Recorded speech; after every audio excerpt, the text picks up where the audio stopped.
Le 31 mars 2024, la police de Dayton, dans l'État de l'Ohio, aux États-Unis, reçoit l'appel effrayant d'une grand-mère tôt le matin, aux environs de 7 heures, qui est complètement paniquée et en pleurs. Elle dit aux policiers que son petit-fils âgé de 5 ans est allongé sur le canapé, il ne bouge pas, il est froid comme la glace. Il saignait du nez, mais elle l'a essuyé avec des mouchoirs. L'officier au bout du fil demande si l'enfant respire encore. La grand-mère répond en pleurant, non, il ne respire plus. Le policier lui dit de rester calme, car une patrouille est en chemin vers leur domicile. En arrivant au domicile de la grand-mère nommée Stéphanie, les policiers trouvent le petit garçon de 5 ans allongé au salon, sur le canapé. Ils se pressent vers lui, et se rendent compte que l'enfant est complètement raide. Les officiers annoncent à la grand-mère qu'ils ne peuvent plus rien faire pour le sauver, car il est trop tard, le petit garçon est mort depuis plusieurs heures. La grand-mère se met à pleurer à chaudes larmes. Malgré le fait qu'ils comprennent sa douleur, les policiers n'ont pas de temps à perdre, et se mettent immédiatement à interroger Stéphanie. Ils lui demandent quel est le nom de l'enfant, et quelle est sa relation avec lui. La grand-mère dit aux policiers que le garçon s'appelle Charles Anthony Brown. Il a 5 ans, il a un frère jumeau. Et une petite sœur âgée de 3 ans. Qui étaient présents au moment des faits, ce sont tous les 3 les enfants de sa fille. La grand-mère dit aux policiers qu'elle garde ses petits-enfants tous les week-ends, donc le samedi et le dimanche. Car leur mère est occupée par le travail. Elle dit également qu'elle a déjà appelé la mère des enfants, et qu'elle est sur le point d'arriver. Les policiers demandent à quelle heure la grand-mère a vu son petit-fils vivant pour la dernière fois. Elle répond en disant que l'enfant était encore en vie à 22 heures, l'heure à laquelle elle l'a mis sur le canapé, sur lequel elle s'est également endormie avec la fille de 3 ans.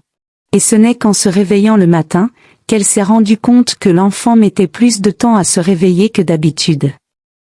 D'autant plus que malgré le fait que son frère jumeau, et sa sœur, le bousculaient pour jouer avec lui, comme tous les matins à leur réveil. Mais Charlie ne bougeait pas. Alors cela a attiré l'attention de la grand-mère, qui s'est mise à toucher, et à secouer son petit-fils, pour qu'il se réveille, mais ses efforts n'aboutissaient à rien. Elle a tout de suite compris que son petit-fils allait très mal, car du sang coulait de son nez. Elle lui a essuyé le nez avec des mouchoirs, qu'elle dit avoir jetés dans les toilettes. Et elle affirme aux policiers que les mouchoirs sont encore dans les toilettes car elle n'a pas tiré la chasse. Pendant ce temps, les policiers sur les lieux attendaient l'arrivée des enquêteurs pour faire leur constat. Soudain, un homme arrive et dit qu'il veut entrer dans la maison pour voir l'enfant. Les policiers lui demandent qui il est, il fait savoir aux policiers qu'il est le fiancé de la mère des enfants. Mais les policiers lui disent qu'il ne peut pas entrer car la maison est à présent une scène de crime. Quelques minutes plus tard, la mère des enfants arrive également sur les lieux, en pleurant. Elle veut immédiatement entrer en disant qu'elle veut voir son enfant.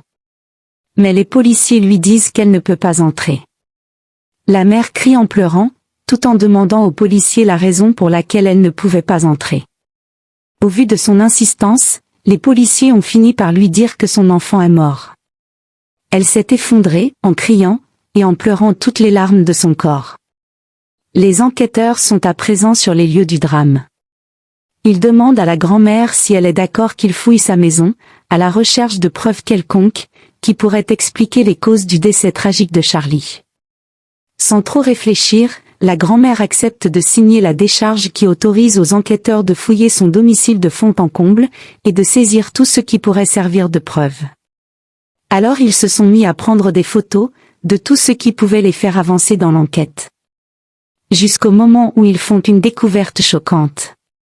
Et décident que la grand-mère doit être conduite au poste de police, pour un interrogatoire plus poussé.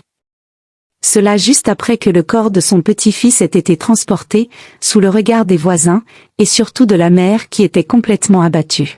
Une fois au poste de police, les enquêteurs ont demandé à la grand-mère si dans la nuit, avant que l'enfant s'endorme, elle a remarqué qu'il affichait une réaction étrange. A-t-elle remarqué si l'enfant titubait? S'il avait les yeux pâles, ou quoi que ce soit du genre? Stéphanie a dit aux enquêteurs que Charlie n'a eu aucune de ces réactions. Et que bien au contraire, il était en pleine forme, et a joué toute la soirée, jusqu'à 22 heures, avec ses frères.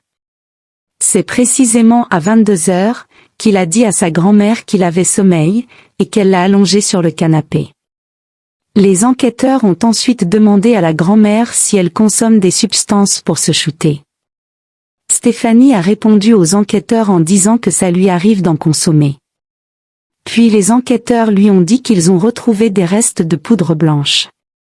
Précisément de l'héros, plus loin, dans un paquet de cigarettes, posé sur la table à manger.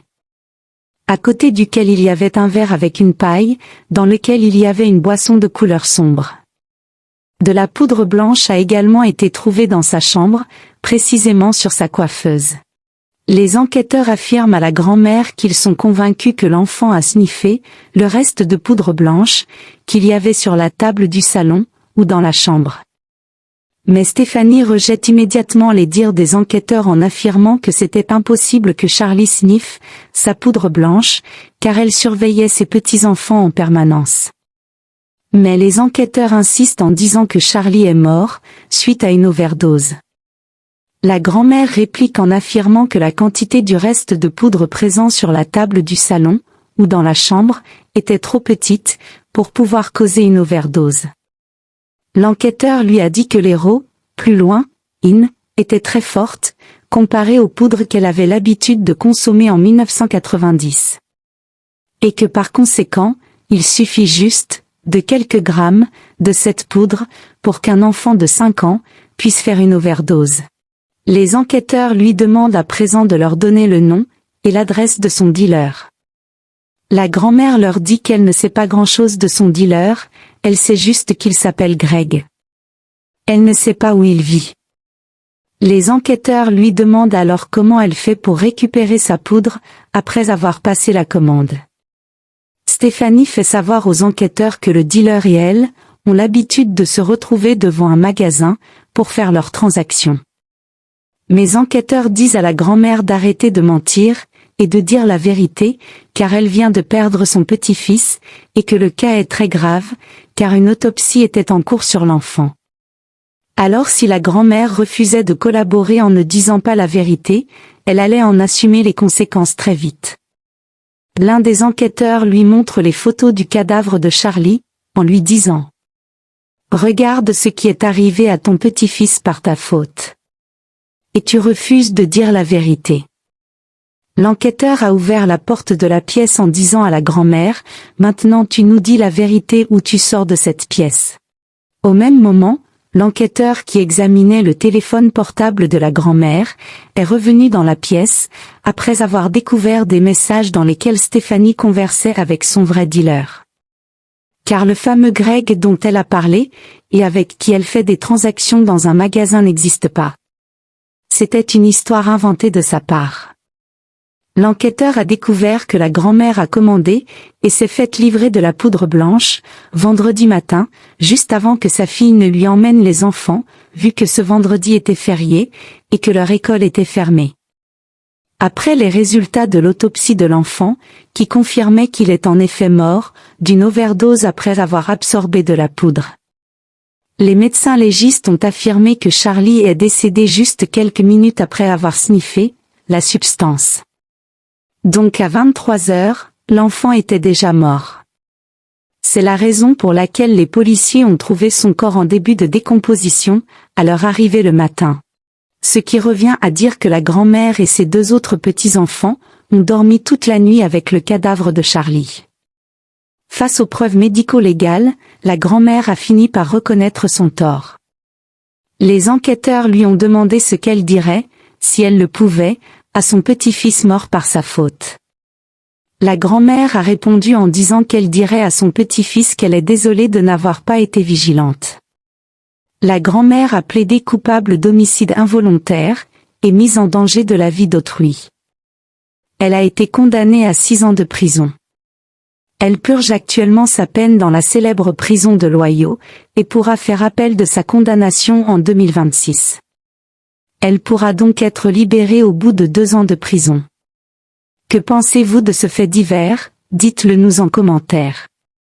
Abonnez-vous, pour ne manquer aucune vidéo similaire.